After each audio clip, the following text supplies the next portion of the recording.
the home of inspiration every day. Most people give up on themselves easily. You know the human spirit is powerful. From news, countries across the globe have been hit by the COVID-19 virus. Views, there's a global trend to see an increase in GBV incidences, specifically domestic violence. sports, What's he say? It's a really good ball. It's Shabalala. and music to inspire you every day.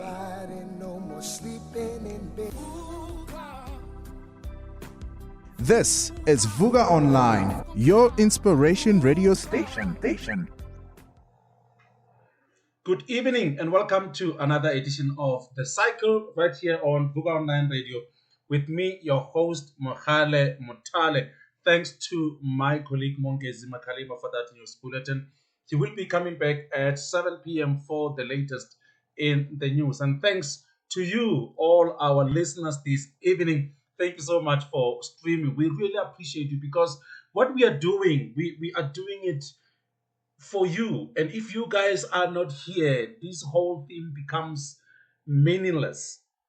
So we really appreciate you guys for being with us, not only on the cycle, but I know that you guys are loyal to Vuka Online Radio, not to Mogale, not to the cycle, but you are loyal to the entire Vuka Online Radio family. You are loyal to the masterclass. I'm sure you enjoyed the masterclass this morning. It was airing from 10 a.m. I'm sure you enjoyed the afternoon sports show with Mahanguna. And of course, this is what we do. We always make sure that we inspire you, not only with our good music, of course, but we also inspire you with some good shows and good content. And this evening, on the cycle, we will be looking into, we are actually continuing on where we left off last week. If you remember very well, last week we had Councillor Marcel Cotrias from Action SA talking to us about some of the recent developments in the city of Johannesburg, talking to us about the removal of the mayor, or not the removal, but the motion which was tabled by the Democratic Alliance to have the mayor removed through a motion of no confidence. That motion failed last week, 2 weeks ago in the Johannesburg City Council. Of course, we had Councillor Mthembu, who was removed through a motion of no confidence. Remember, Action SA decided to abstain from this. And maybe some can say maybe they were punished for abstaining from voting on this motion of no confidence by having the speaker who comes from Action SA removed through a motion of no confidence. And of course, we spoke to Councillor Marcel as to what does this mean for Action SA in the city council, and they said that they will be convening a meeting. They will be talking about what is the way forward, and of course, they will be coming to the public to tell us as to what is the next plan for Action SA in the city of Johannesburg. Last week, we had the new speaker of the city of Johannesburg elected, and of course, our guest this evening, who comes from the UDM, will be talking to us to really just paint a picture for us as to, at this point, what does it look like in the city of Johannesburg? How are things in the city of Johannesburg from a different perspective? Because we had Councillor, Cotrias talking to us. We had, of course, we invited the ANC. I must be honest on this one. We did invite the ANC to come and talk to us about some of these developments that are coming out of the city of Johannesburg. Nobody answered. Actually, we had somebody coming to us late last week to talk about the fact that they can only make time next week. But we cannot always be talking about the city of Johannesburg for the whole month. Of course, we need to give them a right of reply, but we can't wait for 3 weeks because we have been engaging with them just to get the sense of how they feel about the city of Johannesburg at this point. Because every finger is pointing at the ANC. So it would be good to have the ANC to come to the show and speak for themselves, defend themselves in some of the things that have been said against Councillor Tatamrero, who is the mayor. So the Johannesburg caucus in the city of Johannesburg will be coming. I don't know when, but as they said that they will only be available next week.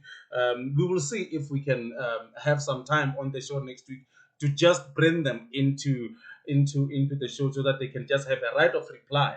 But we cannot have the entire show dedicated to the city of Johannesburg for 3 weeks. It can't be. There's a lot that is happening that we also need to look into. Our guest this evening is Yongama Zigebe, who is a councillor in the city of Johannesburg representing the UDM. So they will be talking to us about some of the developments in the city of Johannesburg, their role as part of the coalition partners in the city of Johannesburg as to what is their role, where do they see themselves in this coalition, and how is this going? Is there a prospectus of any form of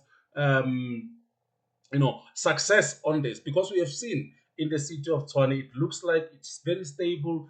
Things are going well there in the city of Tshwane. Will this be a similar case in the city of Johannesburg? We have just seen with the motion of no confidence, but we have Zongezo Zigebe who will be talking to us this evening about the recent developments in the city of Johannesburg. For now, we are going to take a break. When we come back from the break, we will be going straight into some of the key highlights of the week, and then we will be joined by Zongezo. I mean, not Zongezo, but Yongama Zigebe later on the show to talk to us about some of the developments in the city of Johannesburg. Stay tuned.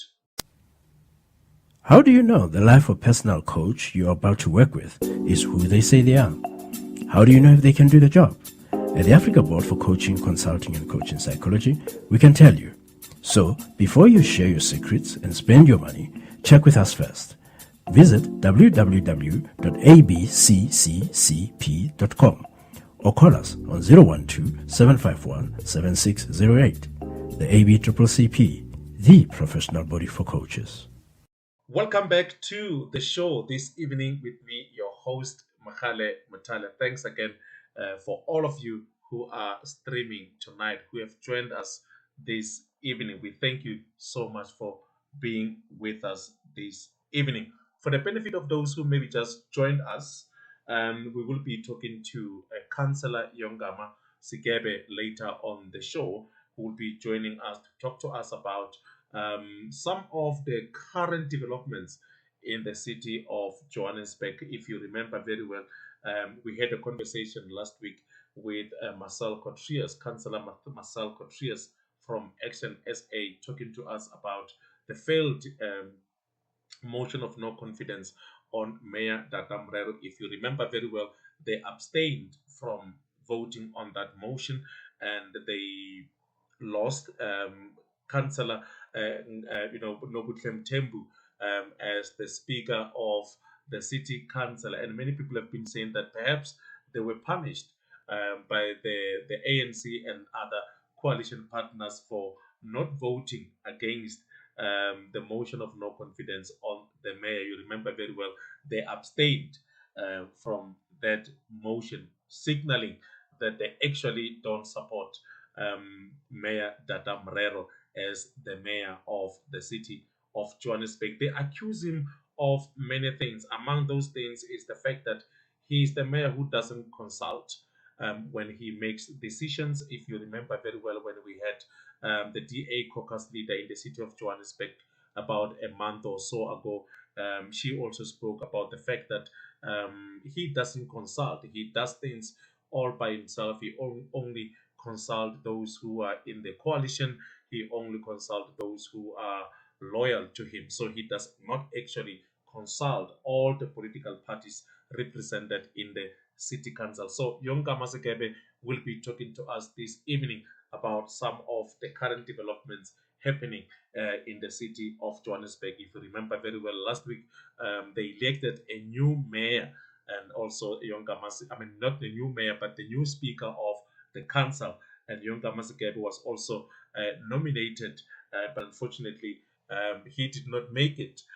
He did not actually get the enough support to become the speaker of the city council. So he will be joining us later on the show. At this point, maybe before I go there, maybe just to emphasize on the fact that we did invite the Democratic Alliance to come and actually talk to us about what happened last week, I mean 2 weeks ago, in the city of Johannesburg, and also the ANC, just to come and have their right of reply, because I think it's fair. After all these accusations leveled against the mayor and the ANC caucus, it will be fair to have the ANC to come. But like I said, they'll only be available next week. We will see if we'll be able to give them about 5 minutes or so, just for them to explain themselves, speak for themselves, because it's not fair just to have all these other perspectives and not have the ANC responding to some of the allegations leveled against their mayor, Dada Morero. At this point, let's go straight into some of the highlights of the week. Last week on Thursday, we heard of the news of the passing of David Mabuza. This is the former president, deputy president of the Republic. Not only that, but he's also the former deputy president of the ANC. You'll know of that important role that he played in the election of Cyril Ramaphosa as the president of the ANC, and also he was also the premier of Mpumalanga as the leader of the ANC in Mpumalanga. And in the coming days, once all the details with regard to the funeral preparations, arrangements, and all of that, once those that information is available, we will definitely make sure that you are the first to know about it right here on Vuka Online Radio. Another story that has kept many South Africans talking, it was the story by the Democratic Alliance laying charges against Higher Education Minister Nobuhle Ngabane after misleading Parliament on the appointment of SITA's board members. You know that this is something that many political parties has been, blaming her for really misleading Parliament for no reason, really. That's what the EFF, Sihle Lozi, has been saying, that the minister shows incompetence. She is very arrogant, and she deliberately lied to Parliament, and she must face the music. And of course, I'm sure you have heard Sihle Lozi making his submissions last week when the Department of Higher Education was tabling its vote in Parliament. The Democratic Alliance also, they didn't just open the criminal case against Nobuhle Ngabane. They are also calling on the president to actually fire her from the position, and also fire Minister of Human Settlement, Minister Tembi Ngadimeng Simelane, for that corruption investigation, which is still underway, by the way, which relates to VPS when she was still the mayor of the city of Polokwane. And many people have been saying that this is the ANC, the Democratic Alliance, just retaliating, because they were very comfortable with Tembi Ngadimeng being the minister. They were just not so worried much about what a higher education minister Nobuhle Ngabane has done with regard to misleading the Parliament, with regard to the appointment of the SITA board members. But they are retaliating because the president decided to fire Andrew Whitfield, the Deputy Minister of Trade and Industry. So, and when they were giving the media briefing, because you remember, they gave the president an ultimatum that actually they will be calling on, they will actually be holding a media briefing if the president does not actually reinstate Deputy Minister Andrew Whitfield. And I thought, and many people thought that the DA was going to come up with something very big.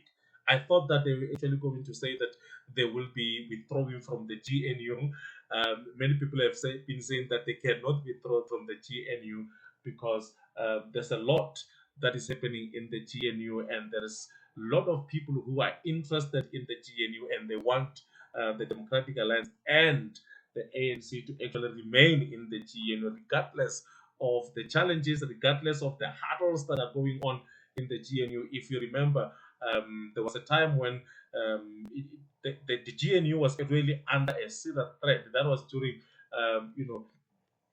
that time of the issue of the 15% VAT hike, if you remember very well.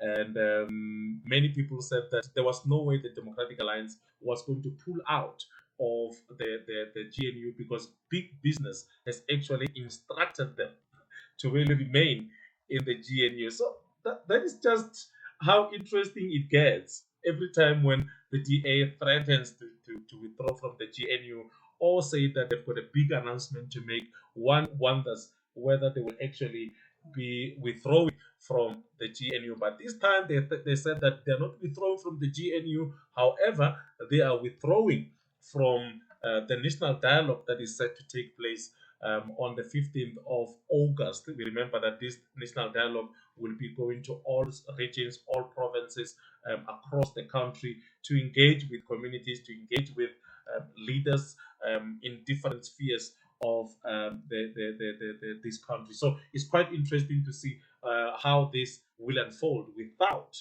the Democratic Alliance withdrawing from the national dialogue. Another story is that Judge Dustin Mlambo has been recommended by the Judicial Services Commission to become the Deputy Chief Justice of the Republic. Remember last week they had the interviews where they were interviewing different candidates who have applied to become the Deputy Chief Justice of the Republic, deputizing Chief Justice Mandisa Maya, who is the first woman to become the Chief Justice of the Republic of South Africa. This is where we are going to... No, we are not leaving it here. Let's take one more story that actually got me thinking last week. Quite interesting that 385,000 people have applied for South Africa's vacancies. Remember, the South African, South African Police Services has advertised positions for people to apply, and about they actually advertise about 5,500 police officer positions which are available. Over 300,000 people applied, and it's quite interesting to look at these numbers because this just shows you how many people are looking for these kind of opportunities.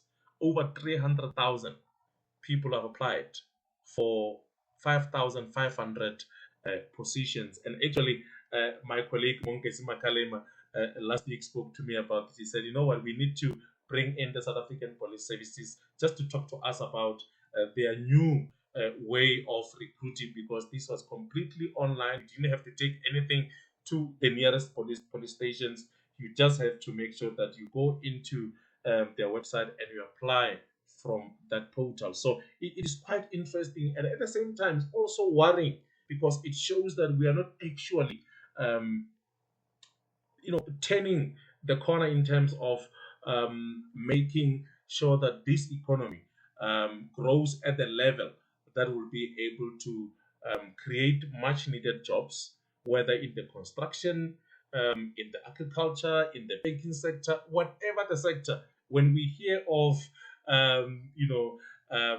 the plants, the Mercedes-Benz, if I'm not mistaken, closing in the Eastern Cape, and other companies or factories that are closing, it's quite sad because we need those kind of jobs. But this is where we are going to leave it for the key highlights, not the key highlights, but just the highlights, because there's a lot that we couldn't cover, which are very key. But due to time, we are going to leave it here for the highlights of the week. We are back with Yongama Zigebe right after this short break. Stay tuned.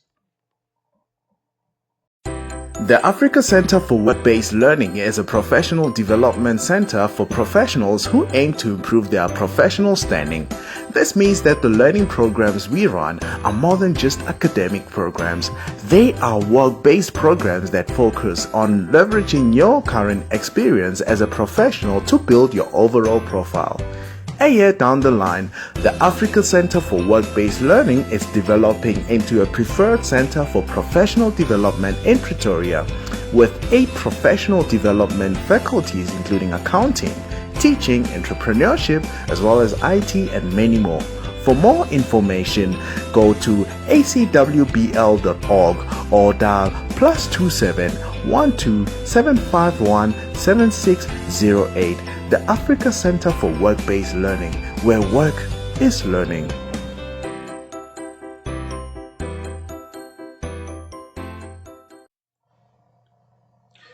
Welcome back to the show. This evening we are joined by Yongama Zigebe from the UDM. He is the councillor in the city of Johannesburg. For those of you who joined us last week, you'll remember that last week we were joined by Councillor Marcel Cotrius from Action SA, talking to us about some of the recent developments in the city of Johannesburg. And of course, we spoke after that failed motion of no confidence on the mayor, Tata Mrero. And of course, we had Councillor Mthembu removed from the position of the Speaker of the Council through a motion of no confidence. Last week, there was a new Speaker that was voted into the position of the Speaker, and our guest this evening, Yongama Zigebe, was also nominated, to become the Speaker of the City Council. But this evening, without any waste of time,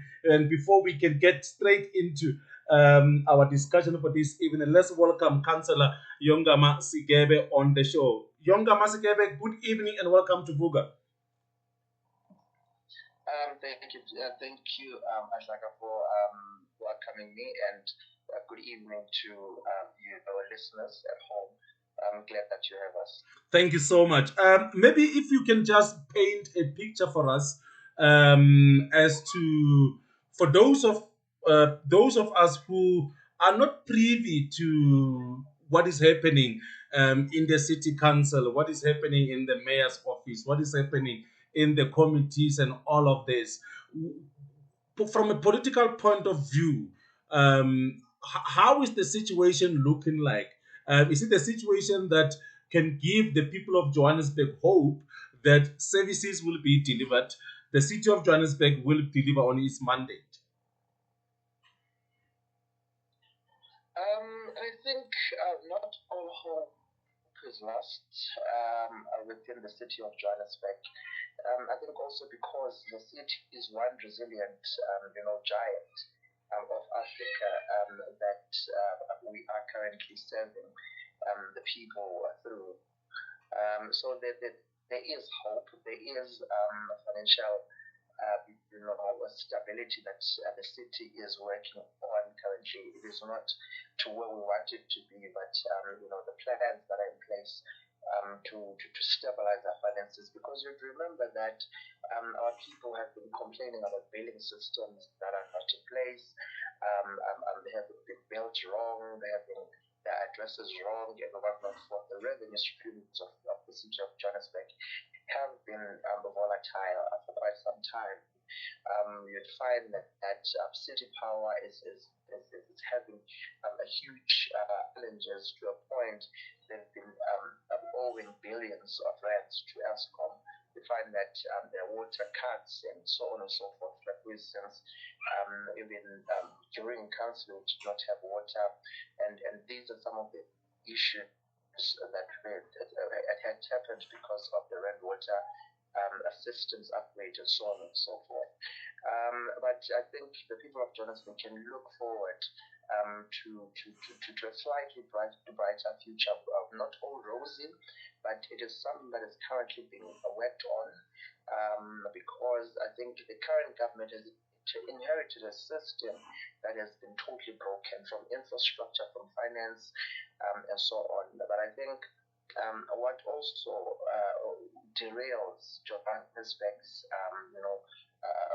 what we call future, or derails service delivery in that respect, it would be the political landscape that we are in, because we're in a coalition government. At times it can be a bit rocky working with different political parties, which are more than 14 in one coalition government.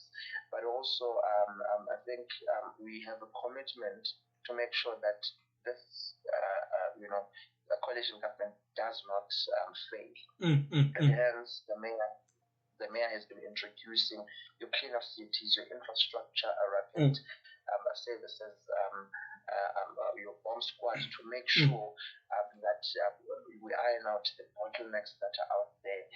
The presidential working group, which has started working into making sure that we stabilize the finances of the city, because if our finances are working, then we are going to be able to provide services to our people rapidly rather than not having services at all, but also to make sure that there are no bottlenecks within the system itself, from what you call the bureaucracy that you'd find on the supply chain management, tendering, and corruption that you'd see ensuing and having plagued the city of Johannesburg. But right now, with these layers of government having to come together in the presidential working group, is to be able to clean up all of those things. And as the UDM, we have this hope that these three spheres of government, which is national, provincial, and local government, having to work together, having to pool finances from different angles and aspects, then we are going to see a true reflection of what we call a world African city. Because if Johannesburg works, really South Africa works, and if South Africa works, Africa works. So we are working. Yes, we have all these challenges that are emanating service delivery, waste, and everything. But are these some of the things that we are hopeful that what is already being implemented right now, it is going to yield something good, especially for going towards the end of the term. Yes, and of course, we have been told many times that the politics of coalitions, at whether at national, at local government, or even at provincial level, it's a new thing. It's a new phenomenon. We are still trying to adjust to it, and of course, we understand that as the citizens of this great city. But I mean, for people who are living in Ivory Park, I lived in Ivory Park. I know the situation in Ivory Park. I know, the situation that the people of Ivory Park are subjected to on a daily basis. And of course, they are running out of patience. And of course, the mayor spoke about the fact that Ivory Park and other parts of the city of Johannesburg, including Soweto and Orange Farm, are going to be, focused on in terms of speeding up service delivery, making sure that potholes are patched, making sure that sewage system is actually restored. How far are we in making sure that the people of Ivory Park and other parts of the city of Johannesburg are not actually running out of patience? I don't want to lie to the people of Johannesburg. I can say we are very close. In fact, we are at an infant stage, because we've been plagued with the changing of government and changing of administration for quite some time, since 2021 started. And we have had how many mayors within that space, how many speakers. This is the fifth speaker that we're currently having, that we've just elected, of which I was an opponent to. And these are some of the things that derail these services and bring these services to our people. However, I think our people can have the hope that with the current budget that we are currently administering, we are actually making sure, and the planning around it through the ITP sessions that we've had from the beginning of the year, the acceleration of service delivery in these areas. I live in Alexandra, and I think as well, same as Ivory Park, Orange Farm, we are the most affected or underserved communities and so on. But what we did, we made sure that the infrastructure, projects in order to accelerate service delivery of paramount. And I think having to do oversight in different committees, from transport to rules to finance and so on. This is when we're getting these reports, we're able to see how far the administration has gone into making sure that these services are being accelerated. But as I said, I think our hope and our greatest hope is within this presidential working group, because it is here to make sure that whatever we planned, like for instance from now in July till July next year, it is accelerated 2 times than it would normally, because what a lot of bottlenecks in Europe and red tape will be cut off, because legislation, there's a way of working around that legislation when we have these intergovernmental issues. So if you remove these bottlenecks and bureaucracies out of the way, then we are able to accelerate these services to our people. We've seen the initiative by the Deputy President. It actually started in Soweto, something that it encourages us to have a cleaner city and everything. Waste management, collecting of waste in our areas, of which we have just seen that a week now there's a continuous collection of waste 2 times a week in our informal settlements and so on. So you're starting to see little bits of these things happening, but the challenges are there because these are deep-seated, structural challenges that have been there for years, and there's been malfeasance and corruption for years in this thing. So there is not going to be something that is going to be an overnight. And yes, I understand that our people are impatient. I got impatient myself that 2 weeks of not having electricity in Alex, it was unbearable. Imagine I'm a public servant, but I can't bear that.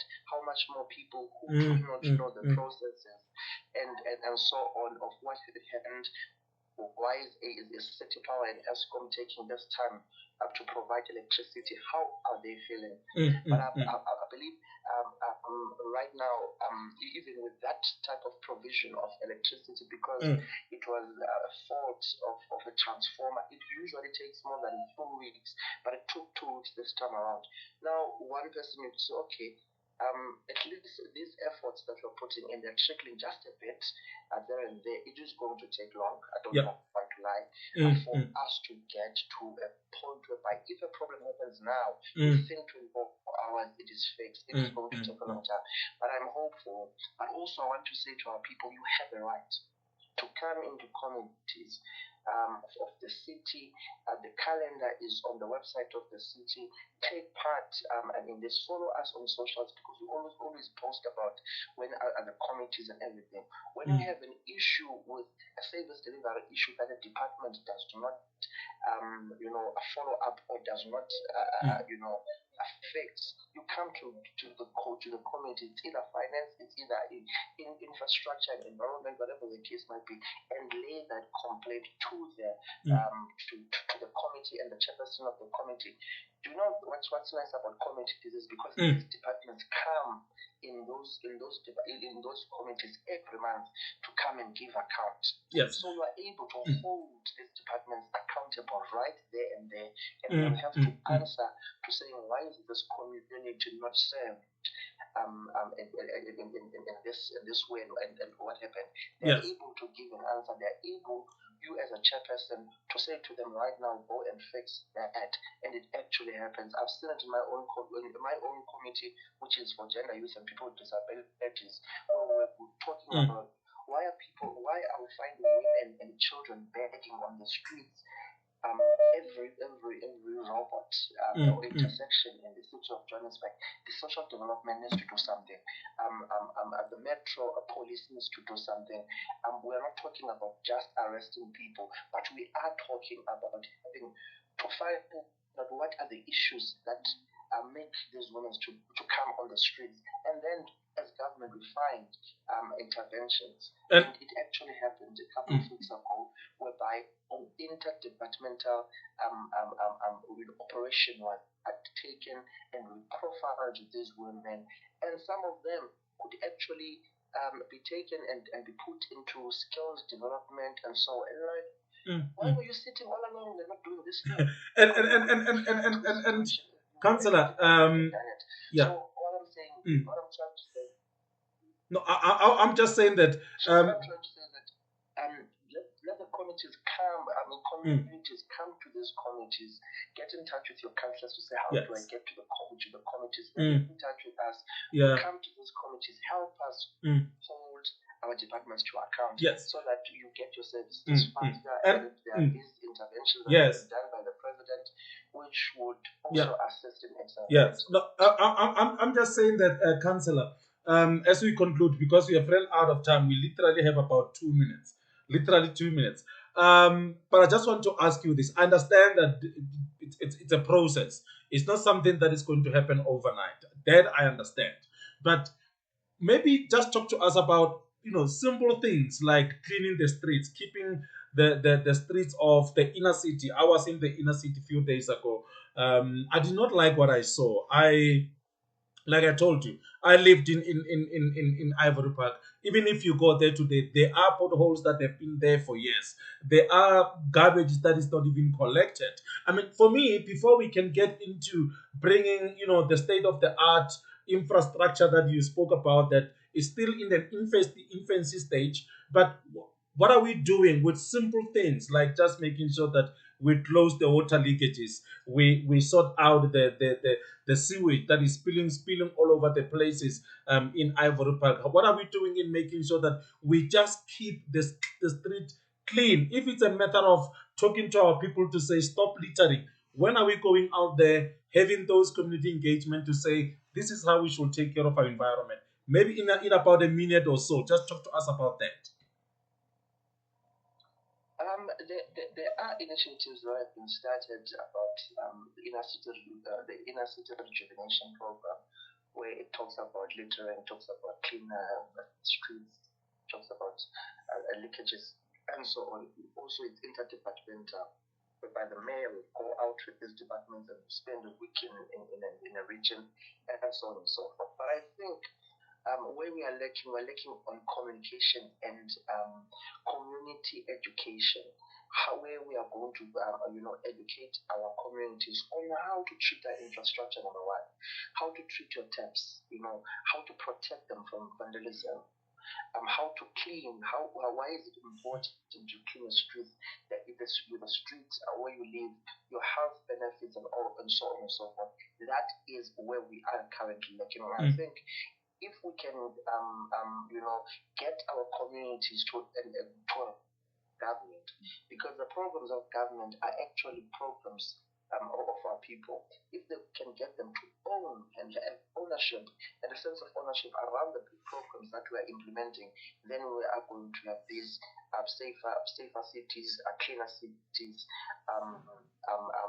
non-vandalism and so on and so forth. Because one of the things that maybe people do not understand is that the water that is running the streets, you'd find that in Alex that they were going to pour water on the tar road. It affects the roads. Over time, you'd find these potholes being done, and you find that the JRA will come and close that one, but the water is still streaming because people will just throw water and whatever the case might be. Or not. I've seen some of the taps not being closed after people using them. They are not broken. They're just not being closed. That no one is taking care of that particular infrastructure. And if we can teach our people that, then we'll be very closer to capping some of the little things that are happening in our communities, and because we will be sensitizing our communities around ownership of what they have, because without what is currently there, we are going to have a problem in the long run of not having the infrastructure that we are currently enjoying, whether bad or not, because of these other little things. We know that communities, we also have a role to play, but government plays a bigger role into teaching our people. And I think it's something that I, as a councillor and in council, to be able to preach in order for our officials to implement that educational aspect and be rolled out across the city, not just in radios and on social media and everything. Let us have people on the ground who teaches people, one-on-one. Yes. This is wrong. This is right. Why this is wrong? Yes. Why you need to resolve this? And I think once we change that particular mindset, we are going to that is going to be flourishing with an active citizenship. Yes. Thank you so much. Thank you so much, Councillor Zigebe. We really appreciate your time this evening. We know that we can go on and on because there's a lot that we can unpack in the city of Johannesburg. I mean, myself and yourself, we are the residents of this city. We are not talking about something that we don't know. Some of these issues we have experienced ourselves, but unfortunately, this is where we are going to leave it. My brother, thank you so much for joining us this evening. Thank you very much for having us, and it's always a pleasure to have this conversation and enlighten our people on what is currently happening in our city. Thank you so much. Unfortunately, this is where we are going to leave it for the cycle. This evening, the cycle will be back again next week, Monday from 6 until 7 p.m. Until then, it's a good evening from me, and God bless you. The home of inspiration every day. Most people give up on themselves easily. You know the human spirit is powerful. From news, Countries across the globe have been hit by the COVID-19 virus. views, There's a global trend to see an increase in GBV incidences, specifically domestic violence. sports, What's he saying? It's a really good ball. It's Shabalala. and music to inspire you every day.